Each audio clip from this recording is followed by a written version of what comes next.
Shortly after the darkroom experience, it was a weekend.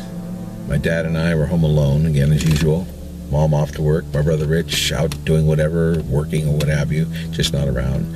Leaving the two of us at that ranch, or that farm alone. Not a real comforting quality feeling, but that's the way it was. My dad comes up to me, I'm in my room, and I've got headphones on, and I'm listening to one of my records.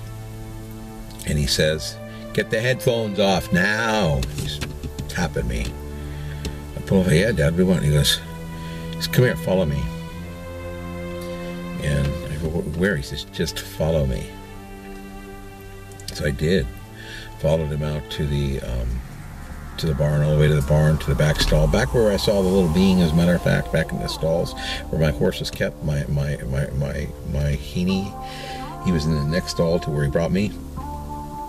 And he pulls me into the stable there, the stall there, and he says, and he points over to the corner, and there's a wheelbarrow, shovel, hoe, and a rake. And he says, "You see that stuff there?" He says, I said, "Yeah." He says, "What were you supposed to do with that?" I said, "I don't know. I must have forgot." I don't recall, honestly, him ever telling me what to do.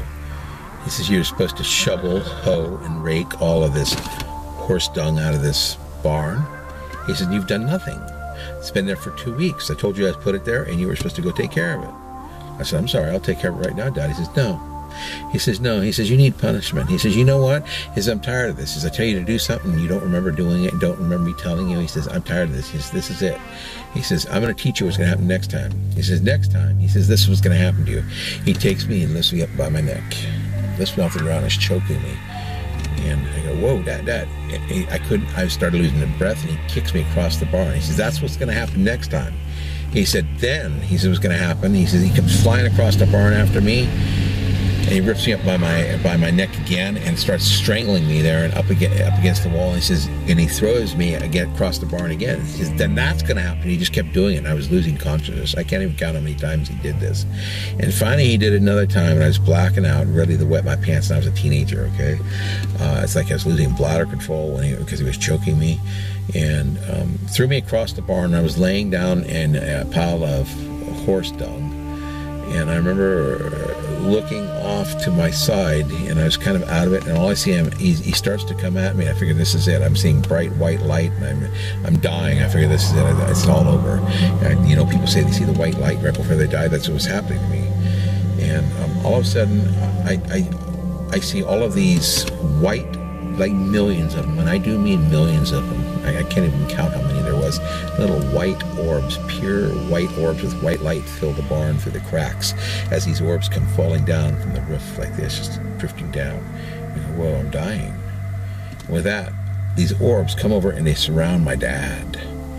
They go, they lift him off the ground, and then he goes, all of a sudden I hear my horse, who was freaking out as I was being hurt. I hear my horse kick the side stall, and he goes, kaboom! And my dad goes, I see my dad's feet off the ground that high, and then all of a sudden he just goes sailing across the barn, lands face first into the same stall that I landed in the first time. And this happens again, and I watch him being lifted by something that's not even there. There's nothing there as he's being lifted. And I'm going, oh my God. Well, then he goes, run, Mike, run, get out of here, go, go, go. And I did. I said, oh, I got my last wind, and I got up and I left. I hurried. I scurried to that house.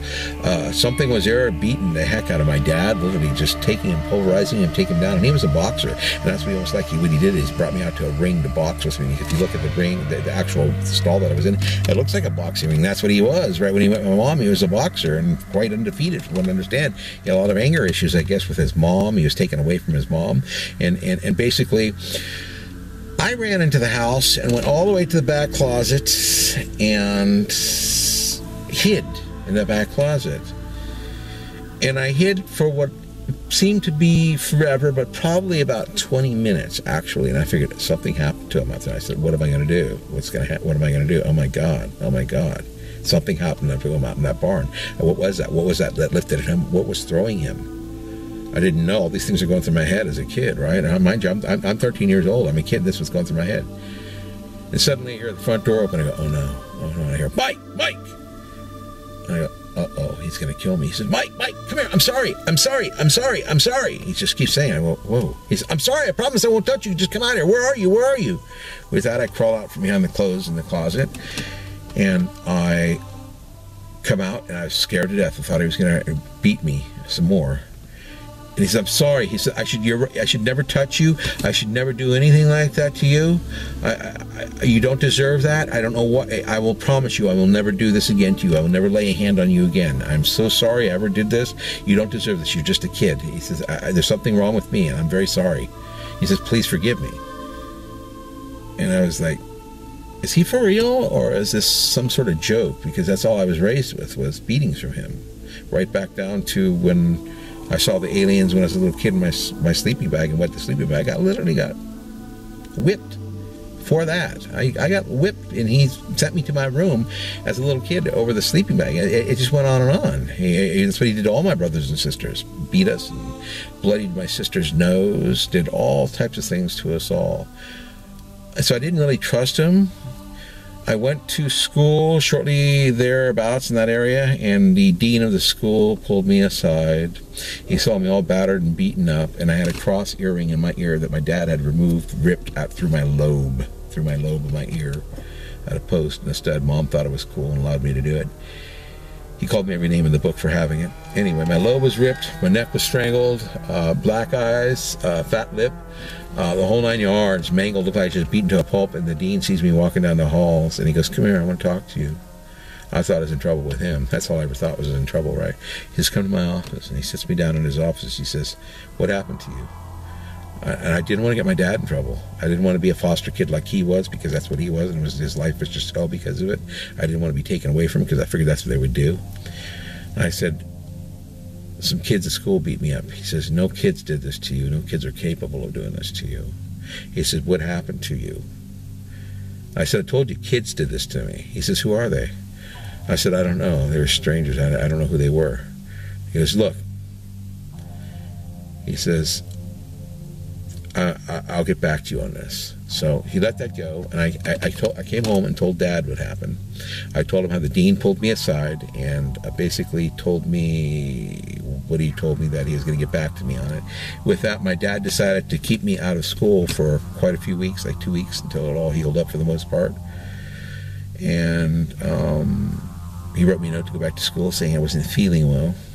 And I went back to school, turned it in, and I remember being in class, and the dean of the school came up with a school nurse and a social worker, if I'm not mistaken, pulled me out of class and wanted to see my wounds, my ear, and all of it. And he says, well, they're healing. He says, do you want to tell me how it happened yet? And I said, I told you some kids did it. He says, look. He said, I know what you're going through because I've gone through it myself as a child. He says that when it gets too tough, get yourself out of that house and get yourself to the school grounds and have somebody call me. He says, I don't care what time of day or night it is. He says, you get there. And I appreciated what he was trying to do, but I wasn't ready to be thrown in foster care. So I said, I stuck to my story. And, you know, oddly enough, in an odd, strange way, it's like my dad knew the severity, and something happened to him when he was in that barn. I don't know exactly what. I asked him what he thought those orbs were and those balls of light that came down and lifted him and threw him across the barn, and did this repeatedly. He said, all he could tell me is, I don't know.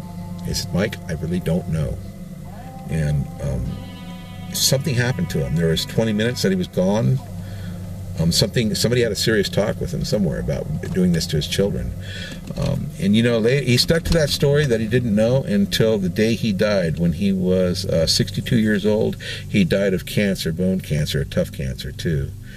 And I asked him right before he died, sitting on the porch there, I asked, Dad, the time in the barn, I said, what was it? We were getting along later in life. Later in life, he turned out to be a good dude. He held his promise, never laid another hand on me from that day forth. And I said, Dad, what was that in those barns? What do you think that was in that barn? And he says, I don't know, Mike. I really don't. And he stuck to that story right to his dying day. So he never did, even on his dying bed, never did tell me what he thought it was. He was afraid to talk about it, petrified for some reason.